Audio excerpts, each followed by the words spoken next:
Donc on va poursuivre avec l'intervention de Marie Fruitière, qui est architecte, qui est diplômée d'État urbaniste, qui a pris un diplôme franco-chinois à l'école d'architecture de Strasbourg.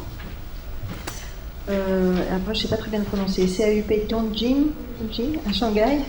Elle démarre sa thèse en 2021 au sein du laboratoire AMUP. Sa recherche, soutenue par la bourse de la Fondation Palladio, est dirigée par Denis Bocquet et co-encadrée par Andrea Grigorowski, et porte sur la ville durable, la résilience des systèmes et des espaces funéraires. Bonjour à toutes et tous.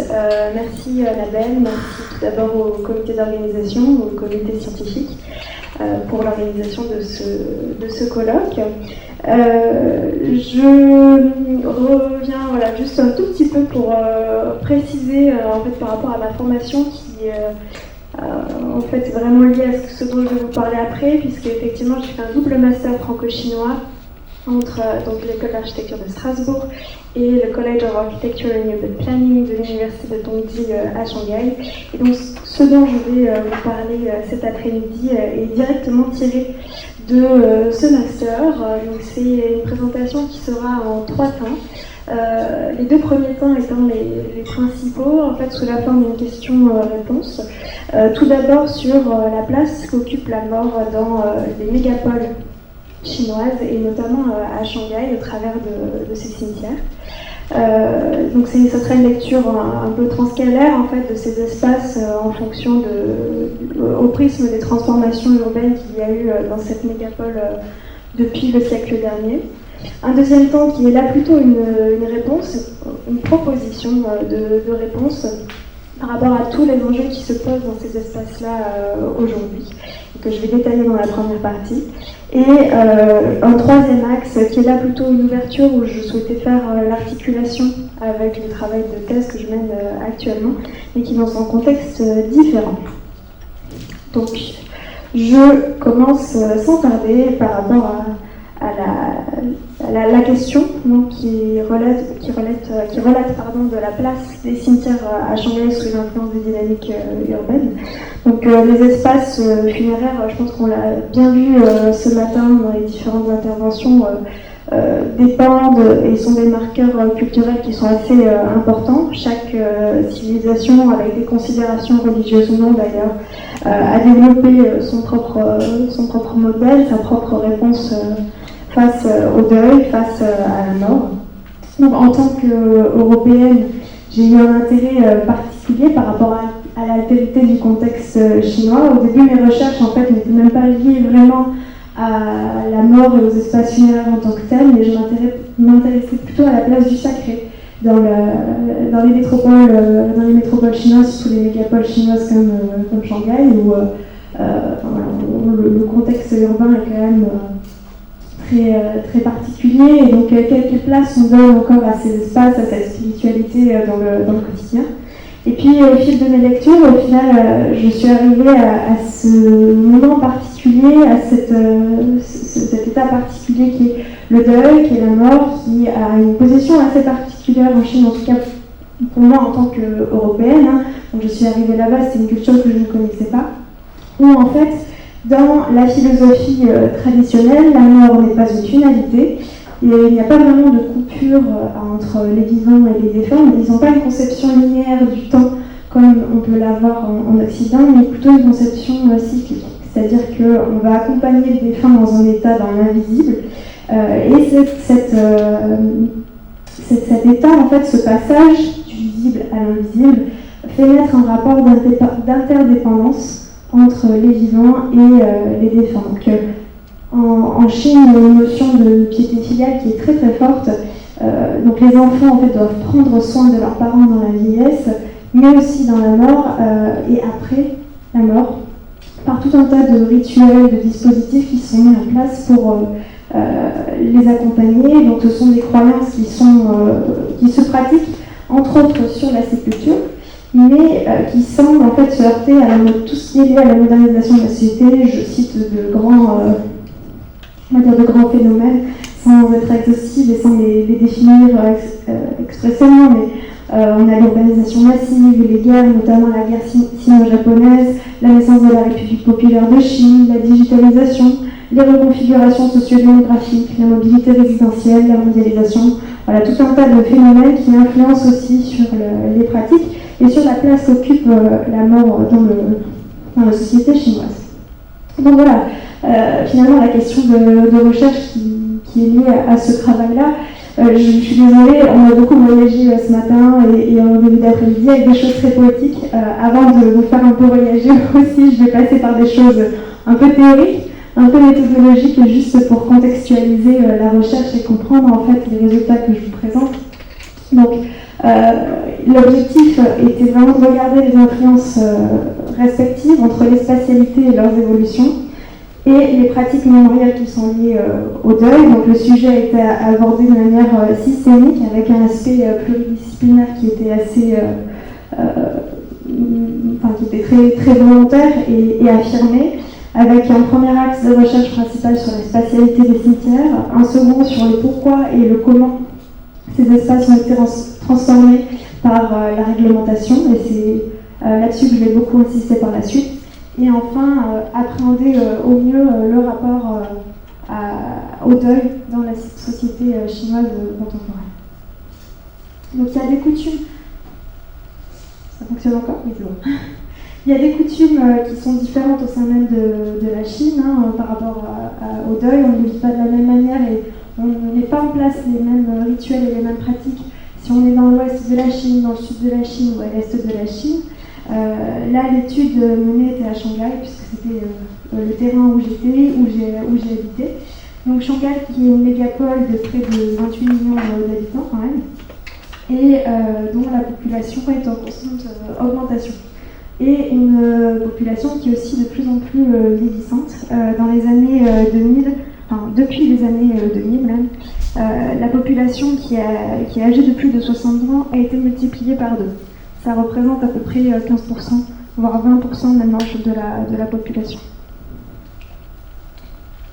Donc sur la province de Shanghai, il y a une cinquantaine de cimetières à peu près. Il y a une sélection de 5 cimetières qui a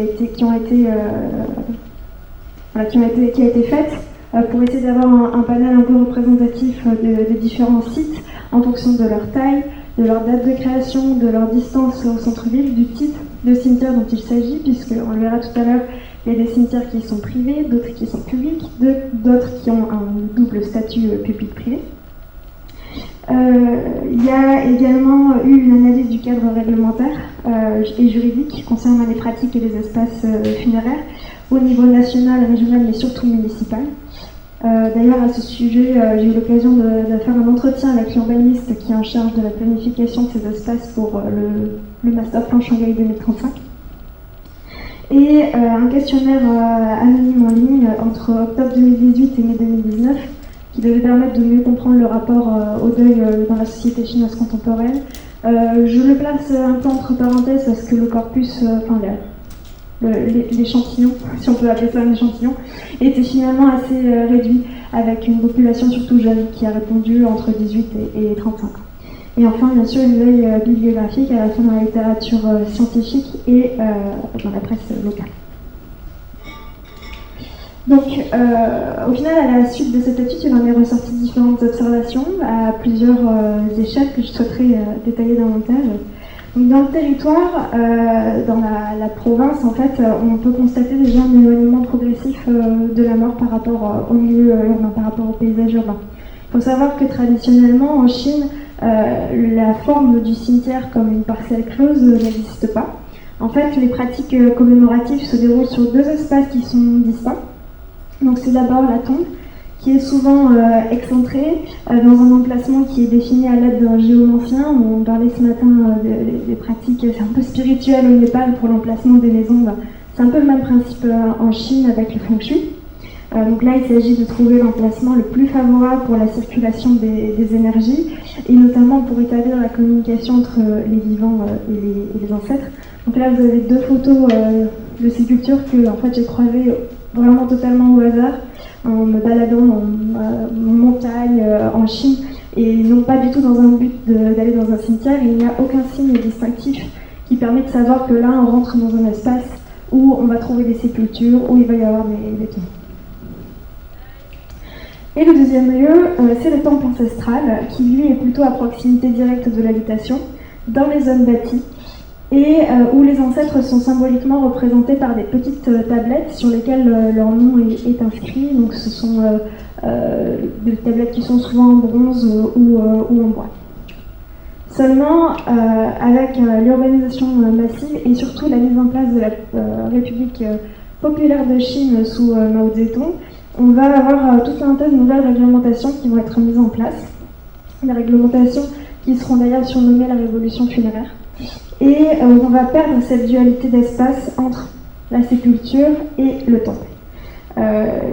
C'était d'ailleurs une dualité qui représentait symboliquement une dualité de l'âme. Je pense que vous connaissez tous le yin, et il y a un petit peu l'équivalent par rapport à cette dualité de l'âme, le Hun, qui est l'équivalent du yang, qui va partir avec l'âme, qui est symboliquement représenté dans le temple ancestral, et le Po, qui reste avec le cadavre dans la terre. Et c'est donc en fait à ce moment-là, surtout à la naissance de la République populaire de Chine, mais même un peu avant, qu'on voit apparaître à Shanghai, en tout cas, la typologie du cimetière, comme une parcelle qui est close et dans laquelle on va rassembler, canaliser les sépultures.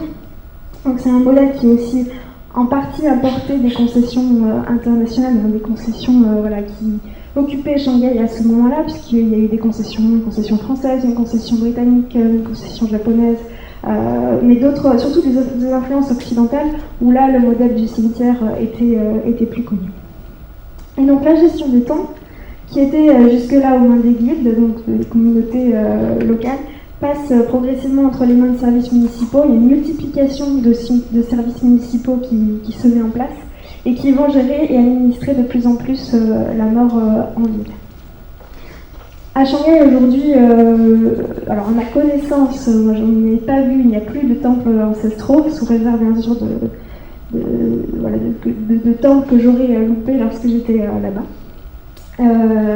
Alors certaines personnes ont pu reconstruire des espèces de petits hôtels chez eux, mais les typologies contemporaines des appartements ne sont pas du tout adaptées à ce type de pratique.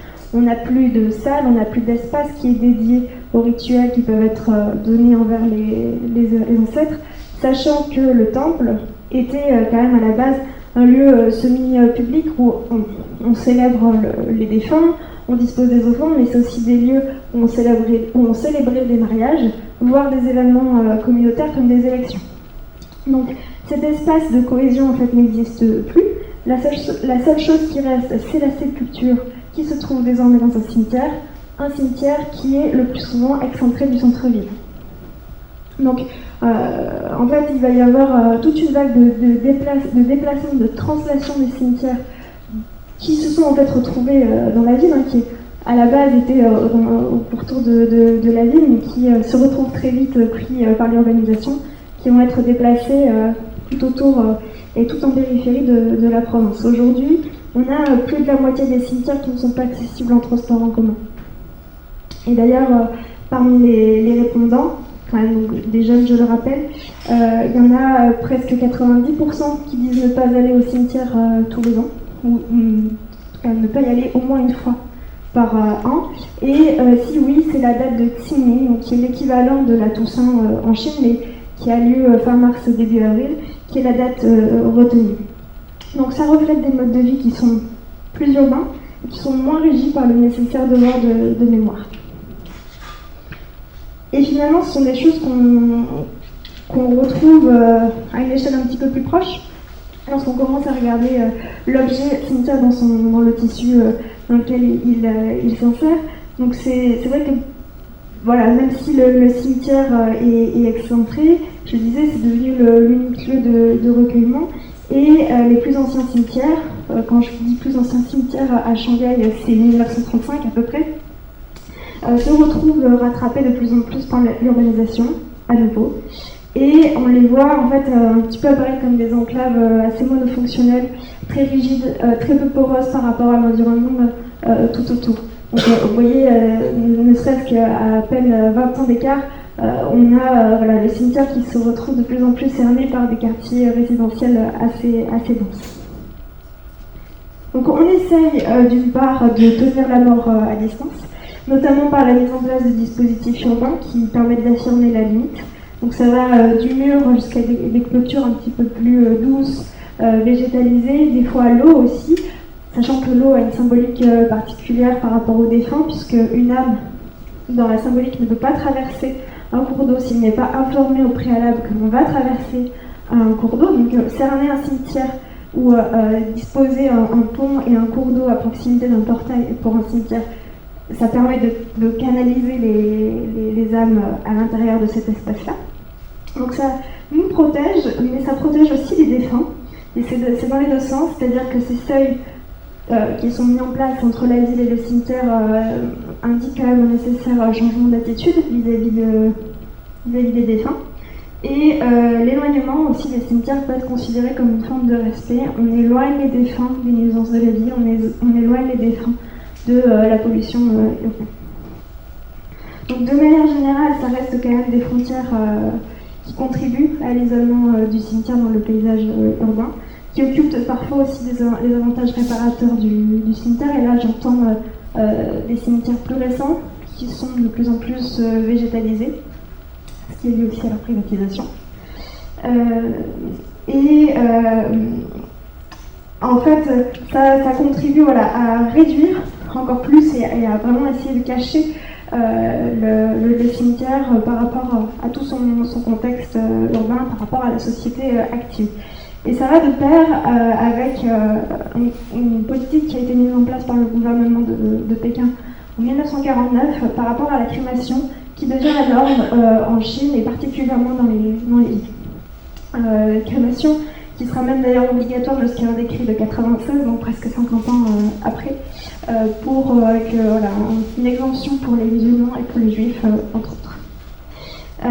Et donc en fait, cette politique liée à la crémation, elle est clairement affirmée comme une lutte contre les superstitions. Je le dis textuellement de manière littérale, la traduction de ce texte. Et donc, je le disais plus tôt, ça a été surnommé la révolution funéraire qui a entraîné de nombreuses pertes dans les traditions qui étaient observées avant, sachant que la crémation, on l'a vu, on en a parlé juste avant, ça empêche la thératomorphose, donc la transformation, la décomposition du corps dans le sol, donc aussi par analogie la séparation des deux composantes de l'âme dont je parlais au début. On passe aussi de tombe en fait, c'est la fin de la conception de la famille multigénérationnelle, qui était pourtant très importante, on l'a vu avec les temples ancestraux. On passe de caveaux familiaux à des tombes pour deux personnes. C'est lié à plusieurs choses, en partie à la politique de l'enfant unique, puisque ce sont des tombes pour des couples.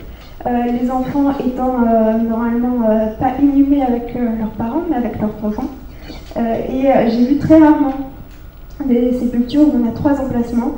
Et dans ce cas, c'est souvent parce que l'enfant est décédé étant jeune ou avant d'être marié. Et auquel cas, il existe ce cas de figure. Mais la plupart du temps, c'est pour 2 personnes. On a des tombes qui, au départ de la mise en place de ces cimetières, donc, comme je le disais dans les années 40, qui sont très sobres, très standardisées et qui correspondent à l'idéologie politique communiste, en fait, que la sépulture ne doit pas, par sa taille, par sa forme, refléter le statut social de la personne qui est inhumée. Ce qui génère par ailleurs des parterres de sépultures très rationalisés, j'y viendrai juste après. Et c'est vrai que par rapport au fait que la sépulture est normalement un moyen d'expression du respect envers le défunt, normalement en Chine, en fait, le premier salaire de l'aîné doit servir à payer la sépulture, le cercueil de son parent, de ses parents. Alors à la réouverture du pays dans les années 80, on va voir à nouveau l'apparition de différents types de sépultures, plus ou moins décorées, moyennant bien sûr une certaine somme d'argent. Donc c'est là où on voit apparaître des partenariats publics-privés, voire des cimetières aujourd'hui qui peuvent être complètement privés, mais qui montrent surtout un besoin de personnalisation qui profite à l'industrie funéraire. Forcément, à Shanghai, la pression foncière est assez forte. Donc la crémation a été aussi un moyen pour le gouvernement de réduire au maximum l'emprise des sépultures par la verticalisation. Annabelle évoquait un petit peu plus tôt le rapport à la terre pour les Juifs. On est un petit peu dans le même cas pour les Chinois, donc forcément le columbarium n'est pas toujours bien perçu. C'est d'ailleurs un modèle qui n'est pas du tout adapté aux pratiques commémoratives traditionnelles. À gauche, vous avez la photo d'une sépulture sur laquelle est disposées les offrandes, sauf que dans le cas d'un columbarium, c'était pas possible. Donc les offrandes sont posées par terre, confondues avec toutes les offrandes liées aux autres sépultures, aux autres niches du columbarium. Et à droite, vous avez une autre photo. Alors les deux photos droites ont été prises pendant le Qingming, donc c'est la Toussaint, ce qui explique ce monde et le nombre aussi de sépultures. Donc, la photo de droite, les Chinois ont pour habitude de brûler les offrandes. Ils vont brûler, vous avez peut-être déjà entendu parler du fake money ou de l'argent factice qui est brûlé pour être envoyé aux défunts.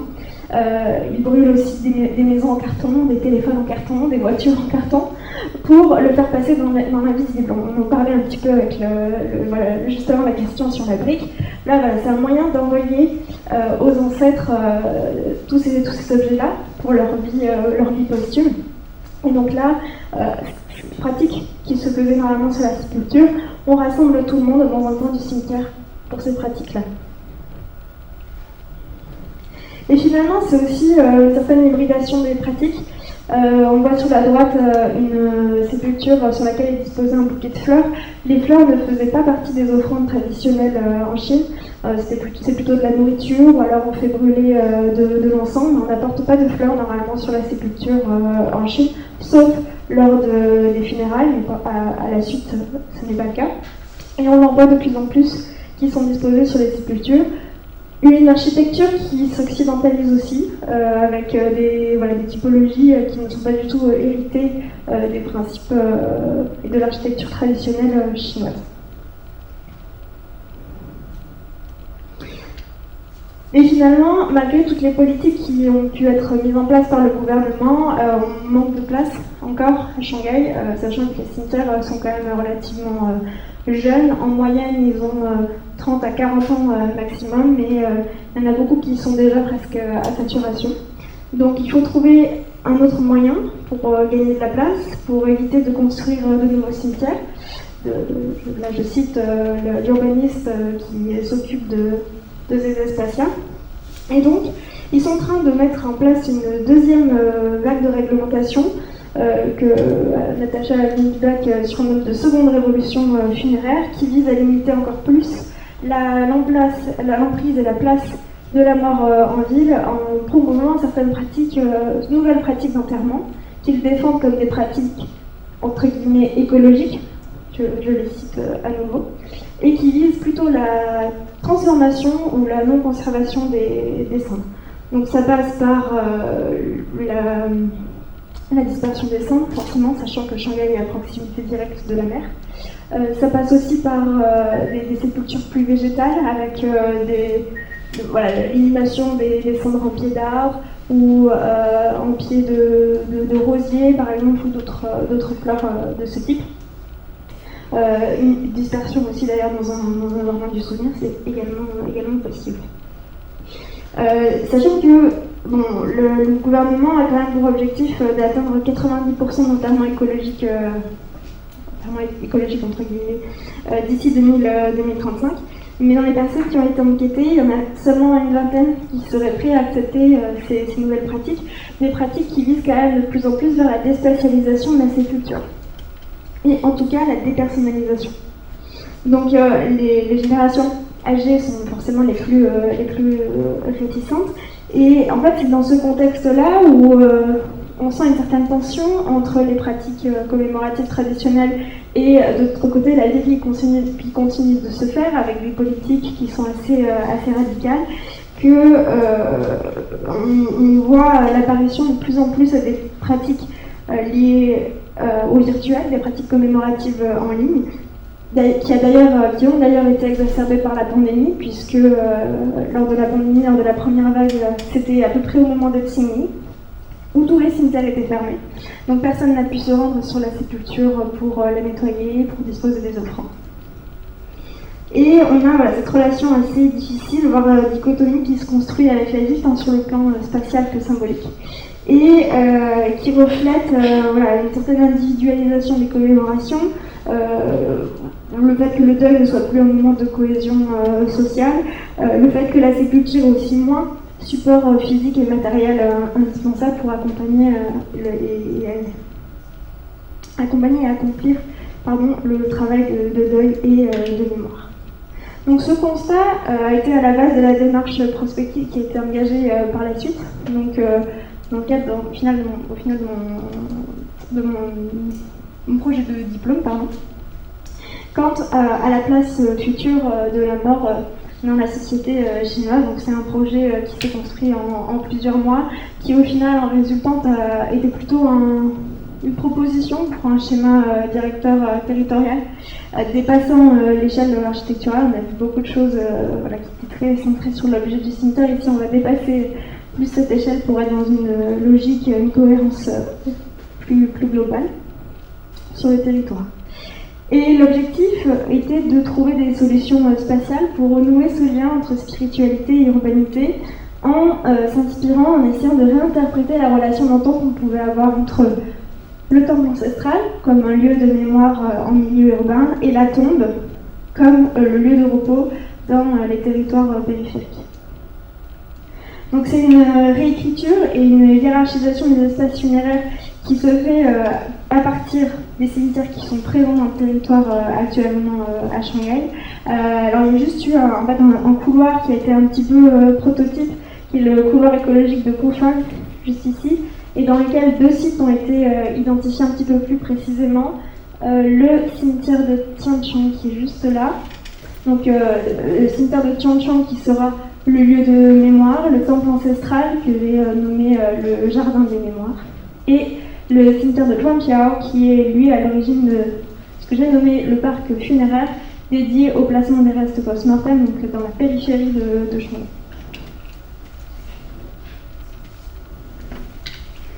Donc l'ensemble du processus devait permettre une régénération de ces espaces un printemps pour les inscrire progressivement et durablement dans le territoire shanghaïen. C'est un processus qui se construit en 3 temps, le bourgeonnement, la floraison et la pollinisation. Donc la première étape est la redéfinition morphologique de ces sites funéraires dans les trames écologiques qui sont inscrites dans le cadre du Master Plan Shanghai 2035. Ici, le paysage naturel doit devenir le socle du projet, aussi un petit peu comme un reflet du temps qui passe et qui se joue un peu en opposition avec un environnement urbain qui serait un peu oppressif. Donc dans les territoires périphériques, on a les parcs funéraires, des sites de placement des sépultures, des restes post-mortem, qui se développent à partir des cimetières qui sont existants, tel que je le disais auparavant. Donc, ces cimetières existants sont vraiment comme des bourgeons et qui doivent permettre de créer de nouveaux sanctuaires naturels protégés de l'étalement urbain puisqu'ils sont inscrits dans ces couloirs écologiques. Donc ils deviennent le théâtre d'une actualisation des rituels funéraires, support de nouvelles pratiques d'enterrement écologique comme les définissent le gouvernement municipal de Shanghai. Donc là, on est plutôt sur de l'enterrement en pleine terre, pas de caveau. On maximise la dispersion des cendres ou leur transformation en rosier ou en plantation. Chaque pratique se caractérise par sa flore, qui est elle-même associée à une certaine symbolique dans la culture chinoise. Donc on a par exemple le février de Chine, qui est associé à la longévité, ou alors les chrysanthèmes, qui sont plutôt liés à la tolérance. Et sur le long terme, ces sanctuaires doivent permettre de dessiner davantage le paysage, tout en palliant à la saturation imminente des cimetières, puisque là on va considérer une emprise beaucoup plus grande pour répondre aux besoins à long terme en termes d'animation. Et ce, tout en contribuant à la restauration de la biodiversité. En contrepartie, étant donné qu'on est plutôt sur des sépultures dépersonnalisées, végétalisées, on a le jardin des mémoires qui lui prend place en milieu urbain. Donc c'est une seconde typologie qui doit permettre de réintégrer la dimension commémorative comme un élément du quotidien. Donc ça peut être sur d'anciens cimetières, comme là le cimetière de Tianchang, qui offre cette possibilité comme un nouvel écrin et un nouvel environnement matériel, tant paysager qu'architectural, pour, à l'échelle d'un quartier, devenir un élément de contemplation, de commémoration, mais qui dépassera aussi son unique fonction funéraire, et où la topographie, l'eau, les plantes et les architectures, mais aussi la relation entre tous ces éléments, permettent de créer un parcours, une transition vers son centre dans un état plutôt méditatif, où on retrouve le pavillon des souvenirs, qui est vraiment le petit objet architectural en son centre, et dans lequel en fait on essaye de reconstruire un aparté spirituel composé d'une succession de séquences architecturales. C'est un pavillon qui est symboliquement construit en pisé, donc une technique de construction en tas cru, profitant des sols argileux qui sont à proximité de Shanghai également. Donc l'objectif est d'accompagner la construction d'une nouvelle ritualité. D'ailleurs, l'organisation du plan reprend quand même certains principes du feng shui, avec, selon les orientations, des formes et des éléments qui y sont associés. Et en fait, finalement, l'objectif, c'est de créer un parcours sensoriel qui permette tantôt l'expression et tantôt la canalisation des émotions dans le recueil. Donc le jardin des mémoires, comme le parc funéraire, donc les deux entités, sont un peu des apartés qui sont dédiés au recueillement, mais pas seulement, puisque Shanghai, ça reste une ville en mouvement continu, et donc la renaissance de ces espaces se caractérise aussi par l'établissement de nouvelles dynamiques, de nouveaux programmes qui doivent permettre de recréer des espaces de cohésion sociale dans le deuil, dans l'acceptation du deuil. Donc de manière générale, il s'agit de se reconnecter à la nature par ces nouveaux programmes, et par analogie aux ancêtres. Et donc on arrive à cette deuxième étape qui est la floraison. Donc dans les parcs funéraires, on essaie de miser sur le fleurissement d'une économie locale basée sur ce qui est déjà présent, c'est-à-dire l'agriculture. Donc ça peut être de nouveaux points dynamiques pour participer à la construction de la permaculture, mais aussi développer des jardins partagés, des jardins dans lesquels on puisse éventuellement cultiver ses propres fleurs à déposer sur une sépulture, ou cultiver le propre arbre, la propre fleur, qui sera par la suite celle qui servira pour une inhumation. Mais c'est aussi des espaces communautaires, des hébergements pour des familles qui viennent souvent de loin, puisque les familles sont quand même relativement éclatées dans le pays aujourd'hui. Et bien sûr, tous les équipements qui seraient nécessaires aux obsèques, comme le funérarium ou des espaces cérémoniels. Dans les zones urbaines, l'introduction des nouveaux programmes se fait plutôt en marge du site, pour créer une porosité dynamique en fait, avec le contexte environnant ce jardin, et entrer en résonance avec les programmes qui s'y développent, qui sont déjà présents autour. C'est-à-dire que là, par exemple, on a une école, on a une clinique, on a du résidentiel. Donc l'objectif est de trouver des points d'accroche pour que le site ne soit plus complètement imperméable à son environnement proche. Donc ça devient une ceinture qui permet de revitaliser les accès au site. En termes de programmes, alors ici on avait plutôt travaillé sur par exemple des espaces de rencontres intergénérationnelles, des espaces pour pratiquer du tai chi, des espaces pour... alors on parlait de cérémonie du thé au Japon, qui est aussi importante en Chine, donc des espaces pour célébrer la cérémonie du thé par exemple. Voilà. Il y en avait d'autres, mais c'est un petit peu le principe de cet espace-là. Et donc c'est une revitalisation qui souhaite enfin désenclaver ces espaces-là et les inscrire dans des dynamiques économiques locales, territoriales, et qui se retrouvent dans la dernière étape du processus, donc la pollinisation, où là l'objectif est vraiment de reconnecter les sites entre eux, mais surtout reconnecter les sites au maillage de mobilité métropolitain. Donc on a vu avec la démocratisation de la voiture, forcément le cimetière a été de plus en plus isolé. Alors qu'en parallèle, sur Shanghai, on a un réseau hydrographique qui est très dense et qui est de moins en moins utilisé, puisque le fret industriel ne permet plus de circuler sur des canaux qui seraient trop étroits aujourd'hui. Donc on a ces canaux dont la revitalisation en fait, peut fournir un support, peut être un support pour une nouvelle mobilité qui est plus douce et qui peut à la fois relier ces sites et structurer le paysage en même temps. Donc on a ce continuum éco-paysager, à la fois sur les trams bleus et sur les trams verts, puisque souvent à proximité des cours d'eau, on peut avoir la revitalisation des berges, qui contribue aux mobilités douces, qui encourage la promenade et vraiment le ralentissement des rythmes pour entrer dans cet état un peu plus méditatif. Donc c'est une sorte de procession qui est ponctuée par des espaces aussi de contemplation, un peu comme des points d'acupuncture dans le paysage, des belvédères qui accompagnent le parcours. Et donc finalement, tout en faisant face à la déspatialisation de la mort, cette dualité des lieux entre la mémoire et le placement doit introduire une nouvelle temporalité du deuil, en participant à la mise en place des politiques funéraires écologiques.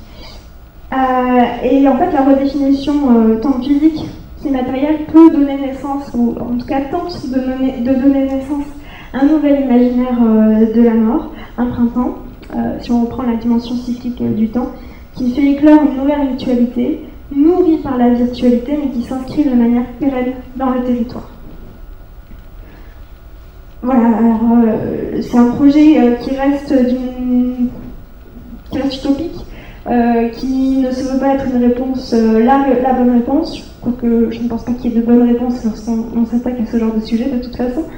Mais c'était plus pour faire un petit retour critique sur un projet qui a quelques années maintenant et pour lequel ça a été, on va dire, un cheminement personnel également, par rapport à ma propre conception, à mon propre rapport au deuil, qui est encore plus chamboulé lorsqu'on s'intéresse à ce qui se fait dans d'autres pays. Même si au final, les enjeux qu'on peut constater en Chine sont assez similaires à ce que l'on peut rencontrer en Europe, en France même, avec des problématiques qui se posent de manière sensiblement similaire.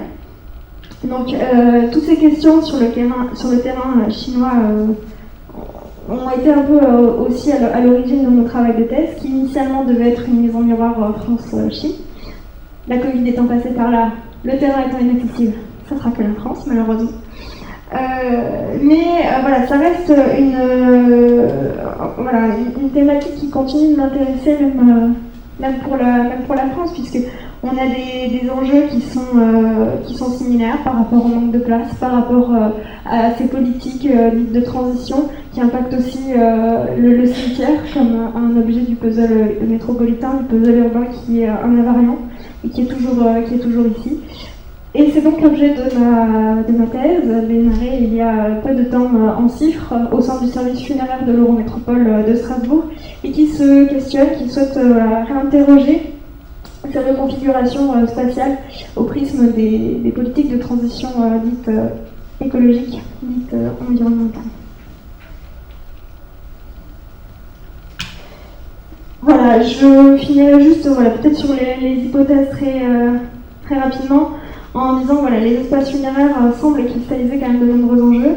En termes de transition, on parle d'imperméabilisation des sols, on parle de limitation des ressources foncières, d'îlots de chaleur, de réserves de biodiversité, tout un tas d'autres choses qui touchent au cimetière et qui sont le laboratoire de politique de transition au même titre que d'autres espaces, même si on n'en entend pas ou peut parler, et qui plus est portent des enjeux qui sont différents qu'une piscine ou qu'une ferme urbaine, avec des enjeux symboliques pour l'acceptation d'une nouvelle ritualité qui est imposée par ces nouvelles réglementations parfois, des enjeux d'échelle et du dynamique, alors là, qui ne sont pas spécifiques au cimetière, mais qui se voient assez bien lorsqu'on regarde une métropole avec des choses qui ne sont pas les mêmes, des dynamiques qui ne sont pas les mêmes entre la ville-centre et les villes périphériques de cette métropole. Et une gouvernance qui est assez complexe, qui implique souvent beaucoup d'acteurs. Et dans le cas alsacien, dans le cas strasbourgeois, qui est mon terrain d'étude principale, une législation qui est héritée du passé d'Alsace-Moselle, où on a encore des reliquats de lois qui confèrent au culte et aux religions un statut particulier, et qui font que les cimetières n'est pas toujours laïque. Voilà. Donc j'en arrive à la fin de cette présentation. J'espère que je ne vous ai pas assommé avec toutes ces informations et je vous remercie pour votre attention.